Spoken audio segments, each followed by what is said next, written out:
자, 여기 한 남자가 있습니다.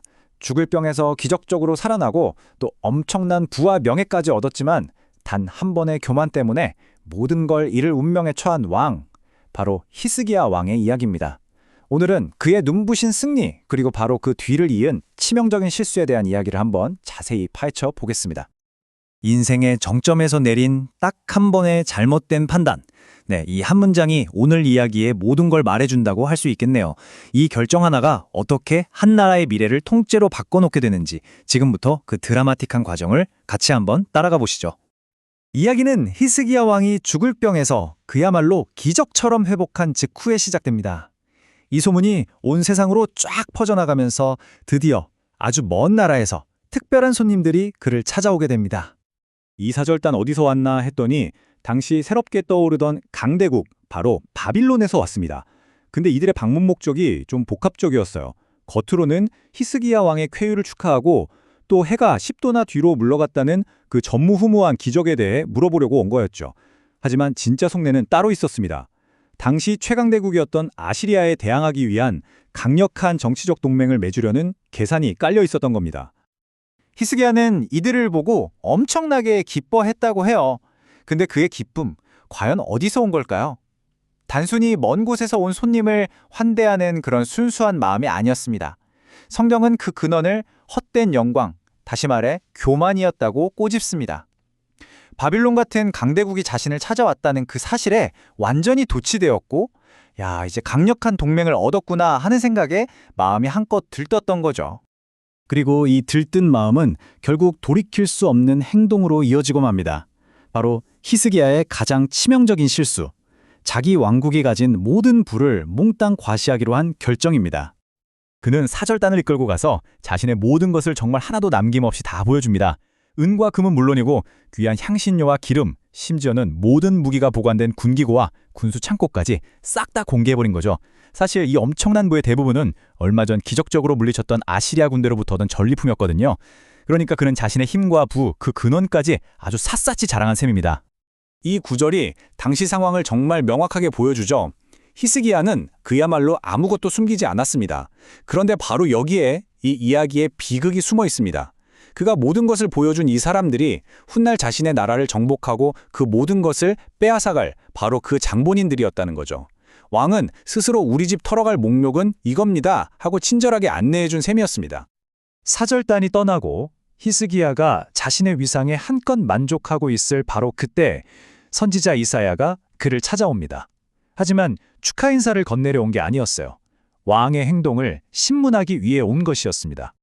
이사야는 다짜고짜 묻습니다. 그 사람들이 무슨 말을 했습니까? 마치 취조를 시작하는 형사처럼 아주 날카로운 질문이었죠. 그리고 곧바로 두 번째 질문이 이어집니다. 그들은 대체 어디서 온 사람들입니까? 이 연속된 질문은 방금 전까지 자만심에 부풀어 있던 왕을 거세게 압박하기 시작합니다. 히스기야의 대답을 한번 보세요. 그는 사절단과 무슨 말을 나눴는지에 대해서는 대답을 피합니다. 대신 그들이 얼마나 먼 곳, 저 유명한 바빌론에서 왔는지를 강조하죠. 이 대답 속에 그의 교만이 고스란히 녹아 있습니다. 나 히스기야는 말이야, 이렇게 대단한 나라에서도 찾아오는 위대한 왕이다. 바로 이 말을 하고 싶었던 겁니다. 왕의 이 교만 가득한 대답을 들은 이사야는 이제 하나님의 무섭고도 끔찍한 심판의 예언을 선포하기 시작합니다. 이 예언의 핵심은 정말 간단해요. 바로 뿌린 대로 거둔다는 겁니다. 왕의 죄와 심판이 얼마나 정확하게 거울처럼 일치하는지를 보여주거든요. 히스기야가 자신의 모든 것을 자랑스럽게 보여줬기 때문에 바로 그 모든 것을 빼앗기게 될 거라는 거죠. 예언은 크게 두 부분으로 나뉩니다. 첫째, 당신이 보여준 그 모든 보물들이 하나도 남김없이 바빌론으로 옮겨질 것이다. 둘째, 당신이 그토록 자랑했던 당신의 아들들, 즉 후손들이 포로로 잡혀가서 바빌론 왕궁의 하인이 될 것이다. 히스기야의 교만한 행동과 그 결과가 얼마나 끔찍하게 연결되어 있는지 아주 명확하게 보여주는 대목입니다. 그리고 이 예언은 한마디로 끝을 맺습니다. 남을 것이 없으리라. 한치의 예외도 없는 완전하고 최종적인 심판.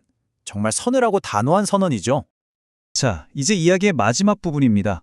어쩌면 가장 이상하고 또 가장 논란이 많은 부분일 수도 있겠네요.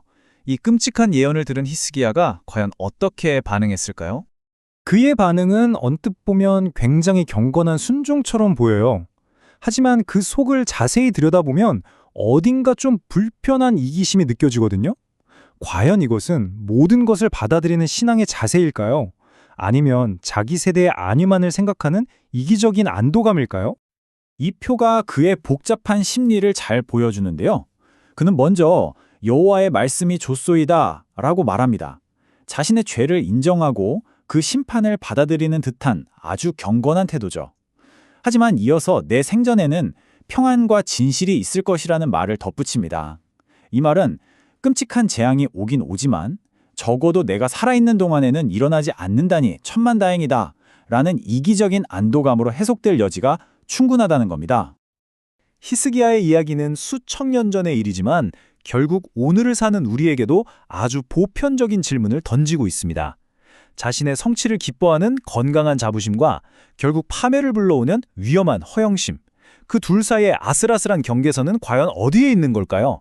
여러분은 어떻게 생각하십니까?